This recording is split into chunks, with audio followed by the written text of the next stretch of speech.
Melanjutkan cerita sebelumnya. Bab 1238. Semua orang di acara pernikahan itu tidak menyangka kali ini ada orang yang berani membuat masalah. Mereka ingin melihat bagaimana akhir dari nasib Danu yang malang ini. Semuanya duduk di samping dan menonton dengan santai. Mereka semua terbiasa dengan situasi seperti ini. Mereka bahkan merasa ini adalah satu hiburan dan merasa sangat bersemangat. Setiap kali melihat pemandangan seperti ini, mereka ingin melihat pemuda di hadapan mereka ini menangis dan berlutut di tanah meminta maaf. Bagi mereka, kepala desa adalah sosok yang berkuasa. Tiba-tiba, terdengar suara perkelahian yang keras. Beberapa orang yang tidak tahan mendengar suara itu, lantas menutup mata merek. Namun setelah itu, mereka membuka matanya lagi dengan sangat bersemangat. Mereka ingin melihat apakah pemuda yang membuat keributan itu sudah mati atau tidak. Namun, terjadi hal yang membuat mereka terkejut. Mereka hanya melihat beberapa pengawal yang sebelumnya diperintahkan oleh pengurus rumah itu, berbaring tak bergerak di tanah. Namun, pemuda yang membuat keributan itu malah masih berdiri di samping dengan bangga. Bahkan, seluruh tubuhnya tidak ada luka sedikitpun. Siapa yang berani membuat keributan di pernikahanku? Saat ini, seorang pria berusia sekitar 50 tahun keluar dari dalam rumah dan seluruh tubuhnya memancarkan aura yang sangat kejam. Pria itu tidak tinggi dan senyuman di wajahnya juga terlihat sinis. Anak muda, kita harusnya saling menghargai. Hari ini adalah hari bahagiaku. Anggap saja hormati aku. Bagaimana pria di hadapan mereka ini terlihat tidak begitu tua. Sepertinya, hanya berusia 40-an tahun dan tampak cukup kaya. Pria yang keluar itu, merasa amarahnya semakin berkobar saat melihat beberapa bawahannya dipukul hingga tergeletak di tanah. Namun, melihat kemampuan lawannya juga sangat baik. Dia memilih untuk menahan diri sejenak untuk meredakan situasinya. Selain itu, pakaian Wira juga terlihat cukup kaya. Hanya saja, dia tidak tahu Wira entah tuan muda dari keluarga kaya mana yang menghadiri acara pernikahannya. Takut akan salah menyinggung orang, sehingga dia memilih untuk menahan amarahnya dan berbicara dengan hati-hati. Menghormatimu. Siapa kamu? Minumanmu ini nggak enak. Apa kamu sanggup menanggungnya kalau perut majikanku sakit? Melihat Erlando keluar, Danu tidak menghormatinya dan hanya menatap Erlando di hadapannya itu dengan sinis. Sejak awal, dia memang sudah merasa kesal. Karena, dia ingin memberi pelajaran kepada Erlando. Pria itu sepertinya malah masih ingin menikahi gadis belia dan bahkan berusaha mengeksploitasi para warga. Erlando dianggap sebagai sosok yang berkuasa bagi para warga desa. Tetapi, kedudukannya masih rendah di hadapan orang kaya sesungguhnya. Saat melihat pakaian ketiga orang itu tampak istimewa, Erlando khawatir dia akan salah menyinggung orang. Sehingga, dia berusaha mengklarifikasi masalahnya dengan sabar. Dia berharap mereka akan memakluminya dan melepaskannya. Karena ini adalah hari bahagianya. Namun, Danu sama sekali tidak berbelas kasihan. Dia bahkan bilang, Erlando hanya kepala desa dari desa kecil. Jika Erlando bersikap sombong dan semena-mena, dia pasti akan menerima konsekuensinya. Saat mendengar perkataan Danu, Erlando merasa harga dirinya diinjak-injak. Anak muda, hari ini adalah hari bahagiaku. Aku nggak ingin bertengkar denganmu. Aku harap, kamu jangan keterlaluan. Kalau tidak, Erlando adalah sosok yang tak kalah kejamnya. Melihat Danu tidak bisa membedakan yang baik dan buruk, dia akhirnya perlahan-lahan kehilangan kesabarannya. Dia berpikir, meskipun Danu ini memiliki status dan latar belakangnya yang kuat, dan juga seharusnya tidak begitu sombong dan semena-mena di daerah kekuasaannya. Jika tidak, dia bisa dengan mudah membunuh mereka. Melihat kelakuan beberapa orang ini, nada bicara Erlando jadi tidak sabar. Sebelumnya dia menatap dengan tajam ke arah Wira dan yang lainnya. Anak bodoh, diajak bicara baik-baik malah cari masalah. Tempat ini bukan tempat yang bisa dihancurkan siapapun. Erlando biasanya memang orang yang angkuh. Siapapun yang tidak menghormatinya, akan berakhir buruk. Aku takut sekali kakek tua. Tuhan selalu melihat perbuatan kita. Hati-hati kamu dihukum, Danu adalah orang yang tidak takut kepada siapapun. Apalagi pejabat di tempat terpencil dan miskin seperti ini. Dia bahkan tidak takut dengan pejabat di kota besar.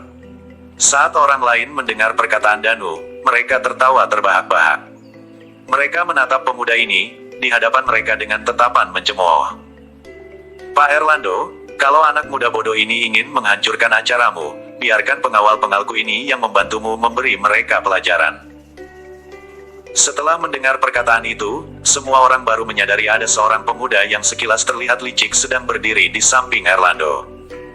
Pemuda ini adalah tamu kehormatan. Hari ini, dia datang ke sini untuk mendapat keuntungan yang besar bagi keluarganya. Sehingga, dia menyiapkan hadiah yang sangat besar untuk Hernando. Semua orang menjadi makin waspada, karena mereka mengenal pemuda itu. Pemuda itu adalah tuan tanah di tempat ini. Tuan muda dari keluarga Celeon. Baiklah, biarkan dia merasakan kehebatan kita, setelah mengatakan perkataan itu dengan nada dingin. Erlando mundur selangkah. Dia ingin melihat seberapa hebat kemampuan keluarga Celeon. Selama ini, keluarga Celeon selalu ingin mendapat keuntungan besar darinya. Jika mereka bisa menangani situasi ini dengan baik, semuanya akan berjalan lancar. Serang, dia nggak usah peduli dia hidup atau mati. Tuan muda, keluarga Celeon itu menatap Danu dengan tajam dan mengayunkan tangannya kepada orang di belakangnya. Nyawa seseorang itu tidak berarti apapun baginya. Setelah menerima perintah, beberapa pengawal itu menyerang Danu dengan ganas, seolah-olah sangat ingin membunuh lawannya untuk mendapat pujian dari tuannya.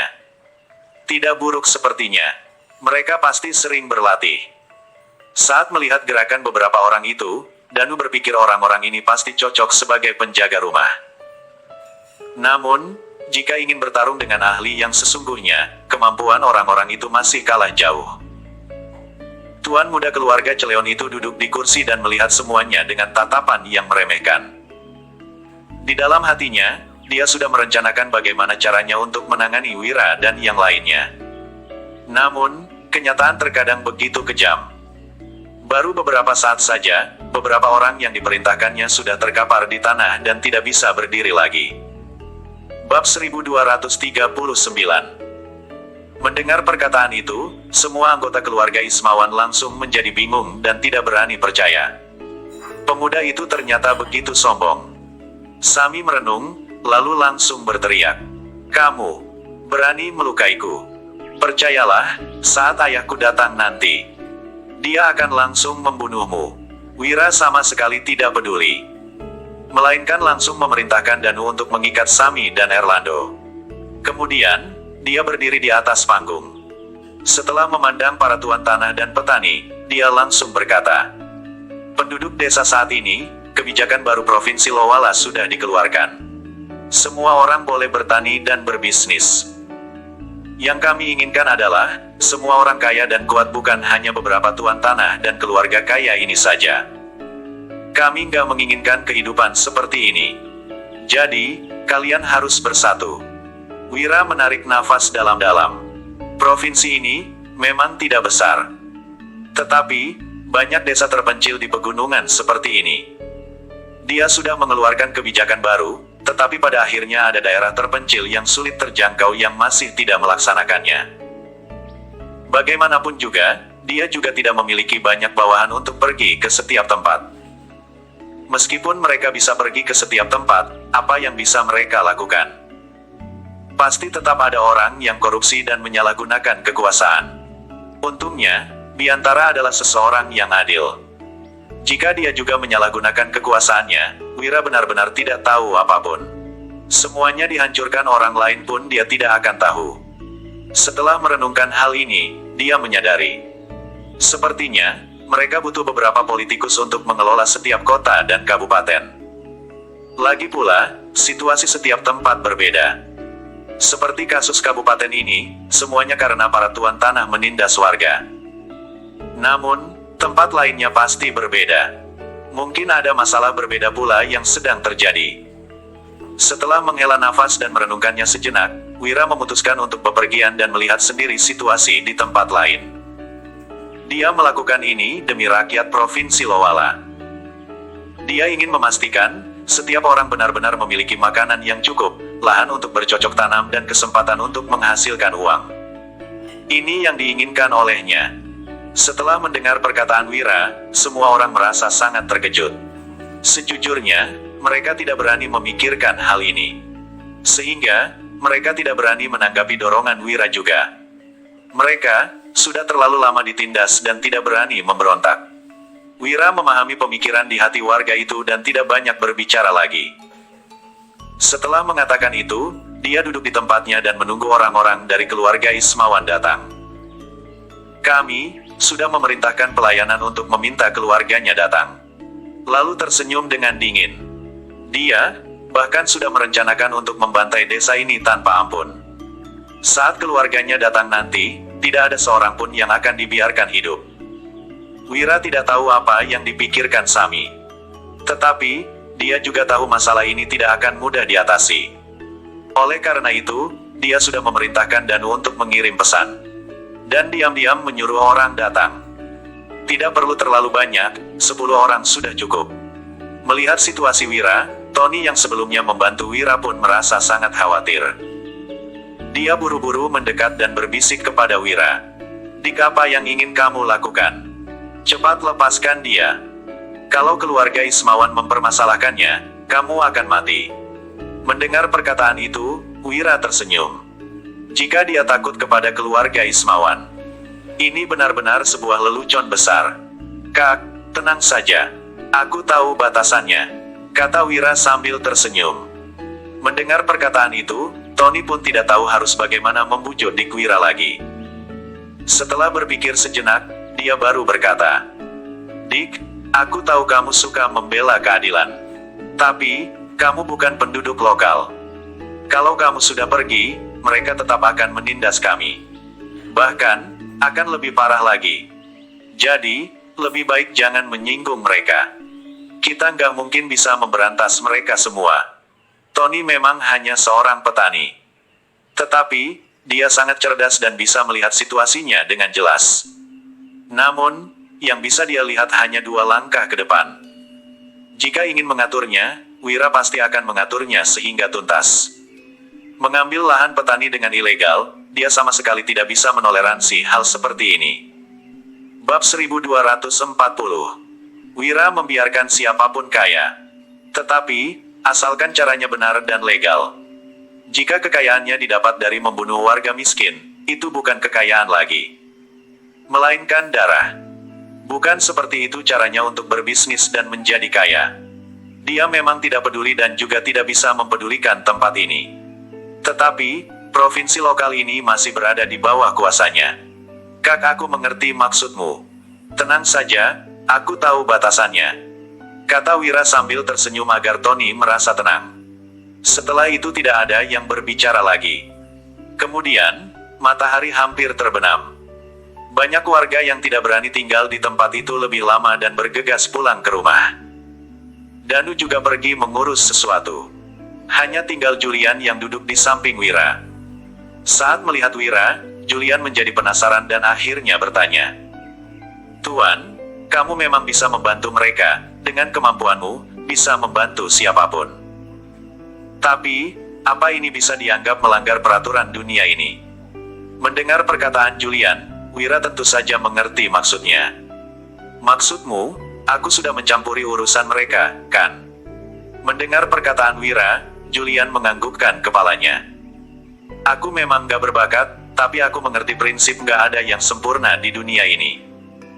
Ada orang yang cerdas, bodoh, kejam dan lemah. Hubungan antara sesama manusia ini nggak bisa dibandingkan. Kalau kamu lebih hebat dibandingkan mereka, kamu akan lebih kejam dibandingkan mereka. Tapi, para tuan tanah ini lebih hebat dibandingkan para warga miskin ini.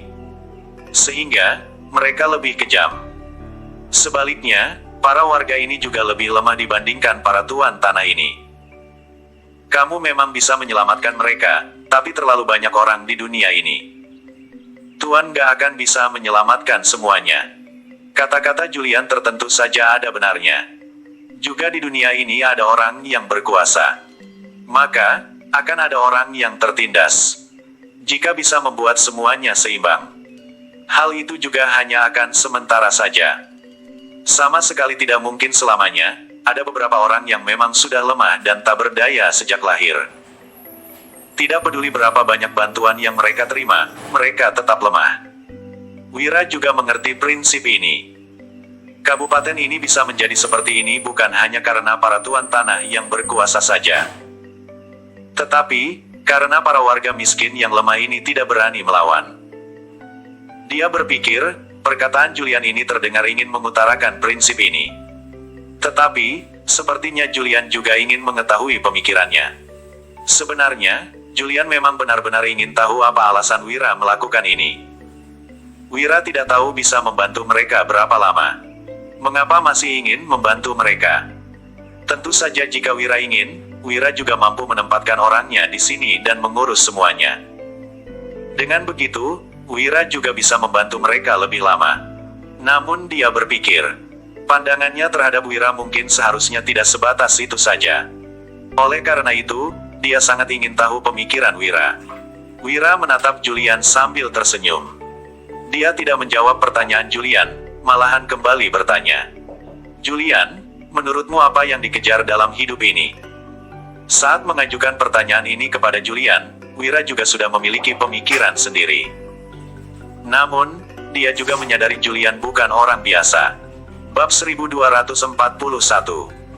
Setelah mendengar perkataan Wira, Julian tertegun sejenak. Dia tidak tahu mengapa Wira tiba-tiba menanyakan pertanyaan ini. Perlu diketahui, kata hidup adalah pertanyaan yang paling sulit di dunia ini. Mungkin, jarang ada orang yang bisa menerangkannya dengan jelas. Tetapi, dia adalah orang yang cerdas. Dia tahu, Wira bisa menanyakan pertanyaan itu. Dan pada saat seperti ini juga, pasti ada hubungannya dengan masalah di hadapannya ini. Setelah merenungkannya sejenak, kemudian berkata, Tuhan, hidup ini sangat sulit untuk dijelaskan. Kalau menurutku, hidup damai adalah yang paling penting. Mendengar perkataan Julian, Wira tertegun sejenak. Perkataan Julian ini terdengar memiliki wawasan yang luas sama seperti dirinya. Namun, dia bisa berpikir seperti itu karena kehidupan sebelumnya. Di kehidupan sebelumnya, Wira menghabiskan waktunya untuk belajar dan sudah meninggal sebelum menikmati hidupnya. Untungnya, dia masih memiliki ingatan dari kehidupan sebelumnya. Sehingga, dia baru bisa merasa kehidupan sebelumnya terlalu rugi. Dan sekarang, harus menikmatinya dengan baik. Namun, Wira berpikir, mengapa Julian bisa memiliki pemikiran seperti ini? Secara logika, kehidupan Julian yang berkeliaran dan kesulitan seharusnya membuatnya lebih suka kehidupan yang kaya dan berkuasa. Bagaimanapun juga, karena hal-hal itu yang membuatnya harus hidup berkeliaran dan kesulitan. Namun, Julian bisa memiliki pemikiran hidup yang berbeda adalah hal yang tidak mudah juga. Julian berkata, katamu benar, kedamaian adalah keinginan besar dalam hidup. Tapi, keinginan yang terbesar adalah hidup tanpa penyesalan. Aku bukan orang suci dan juga penyelamat dunia. Aku ini adalah seorang manusia. Aku nggak bisa menyelamatkan semua orang di dunia ini. Tapi, aku ingin berusaha membantu semampuku. Inilah pemikiranku. Kamu mungkin merasa lucu. Tapi, aku rasa ini adalah nilai dasar yang seharusnya dimiliki setiap orang melakukan kebaikan. Tanpa memandangnya kecil, dan tidak melakukan kejahatan. Meskipun hanya kecil, kata Wira sambil tersenyum. Mendengar perkataan itu, Julian tertegun sejenak. Dia merasa agak terkejut dengan jawaban Wira. Sebenarnya, dia mengira Wira selalu menganggap dirinya sebagai penyelamat dunia. Dia tidak menyangka maksud perkataan Wira seperti ini.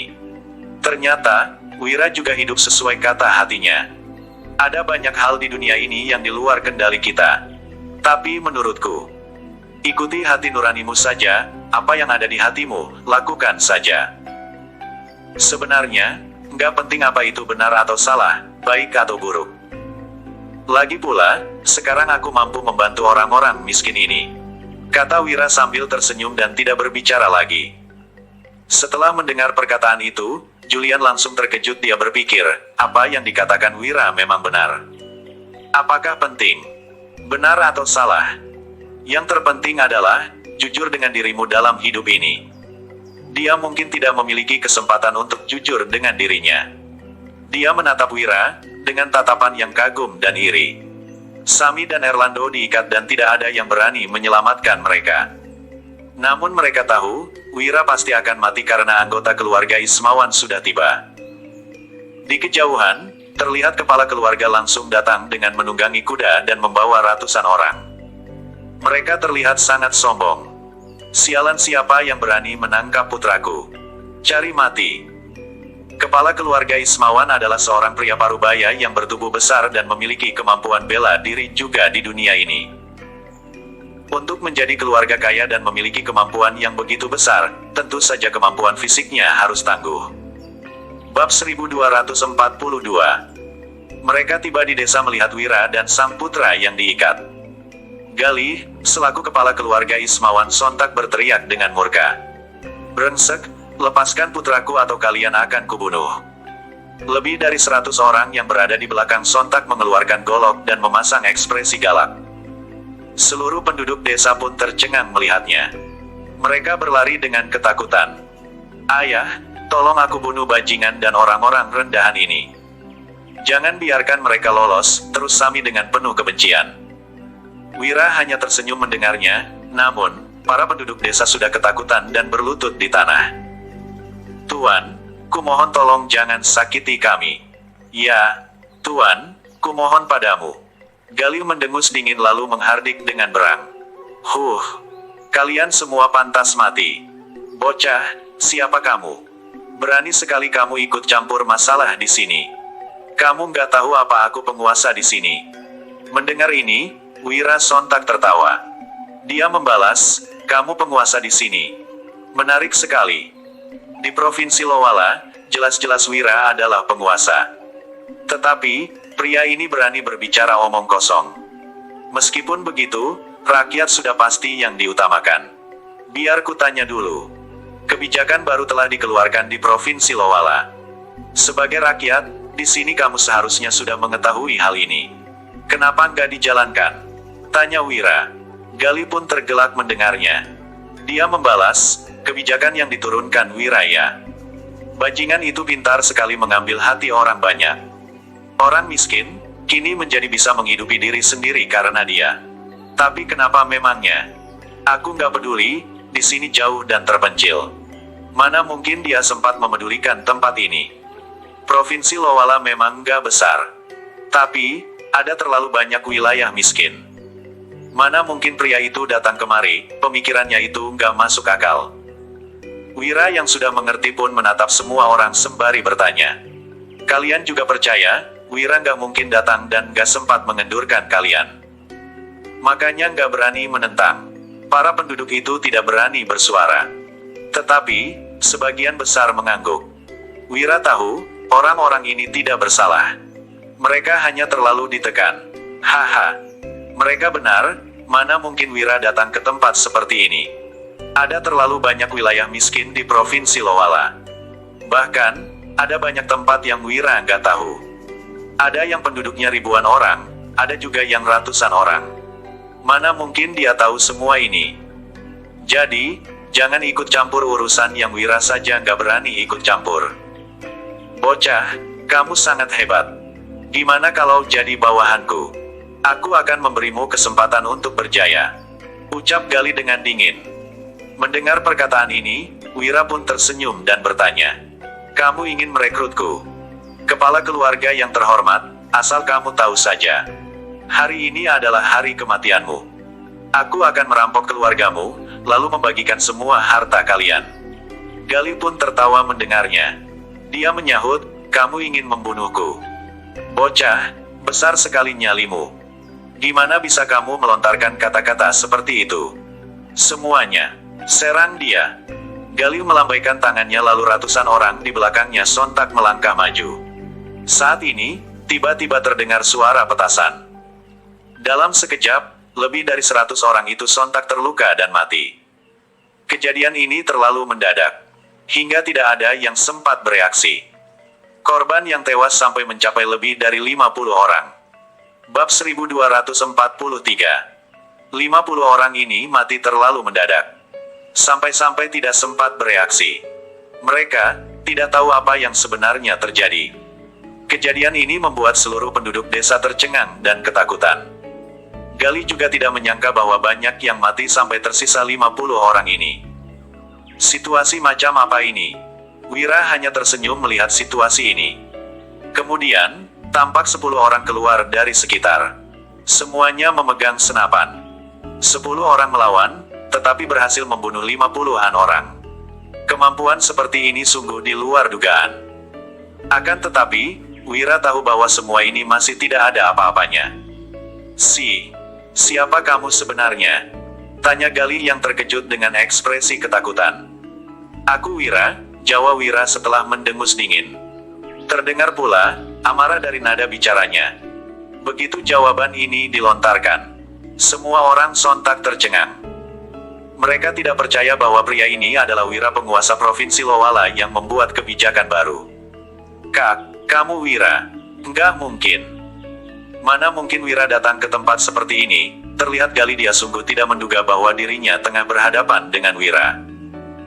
Gali menghalangi Wira untuk menyebarluaskan kebijakan baru dan menindas penduduk. Dia tentu tahu dosa apa yang telah diperbuatnya.